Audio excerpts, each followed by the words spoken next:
ધોરાજીમાં સ્વાતંત્ર્ય પર્વની પૂર્વ સંધ્યાએ નીકળી મશાલ રેલી અને તિરંગા યાત્રા। લાયન્સ ક્લબ અને વહીવટી તંત્ર દ્વારા મશાલ રેલી અને તિરંગા યાત્રાનું કરાયું આયોજન। દેશના શૂરવીરો અને દેશના શહીદ જવાનોને મશાલ રેલી સમર્પિત કરવામાં આવી। મશાલ રેલી અને તિરંગા યાત્રા ધોરાજી શહેરના વિવિધ માર્ગો પર ફરી હતી।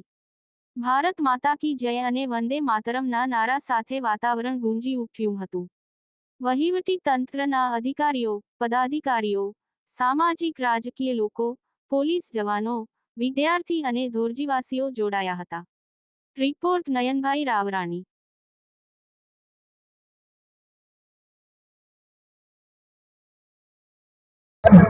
આજે સ્વાતંત્ર્ય પર્વની પૂર્વ સંધ્યાએ ધોરાજી લાયન્સ ક્લબ અને ધોરાજી તાલુકા વહીવટી તંત્ર દ્વારા ભવ્ય મશાલ સરઘસ અને મશાલ રેલી અને તિરંગા યાત્રાનું આયોજન કરવામાં આવ્યું છે। આજના દિવસે એક જ વાત છે કે આ તિરંગો ધ્વજ એ માત્ર ધ્વજ નથી, પણ આપણા શૂરવીરોએ જે દેશની આઝાદી માટે બલિદાન આપ્યું છે એ બલિદાન નો એક પ્રતીક છે। આ તિરંગો આપણે સૌને, સમગ્ર દેશવાસીઓને એક સૂત્રતામાં બાંધે છે અને આ તિરંગા દ્વારા આપણે નેશન ફર્સ્ટની ભાવના પ્રગટ થાય છે। ધન્યવાદ।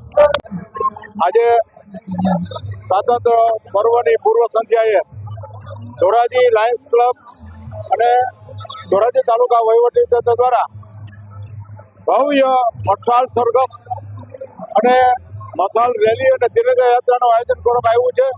આજના દિવસે એક જ વાત છે કે આ તિરંગો ધ્વજ એ માત્ર ધ્વજ નથી, પણ આપણા શૂરવીરોએ જે દેશની આઝાદી માટે બલિદાન આપ્યું છે એ બલિદાન નો એક પ્રતીક છે। આ તિરંગો આપણે સૌને, સમગ્ર દેશવાસીઓને એક સૂત્રતામાં બાંધે છે અને આ તિરંગા દ્વારા આપણે નેશન ફર્સ્ટની ભાવના પ્રગટ થાય છે। ધન્યવાદ।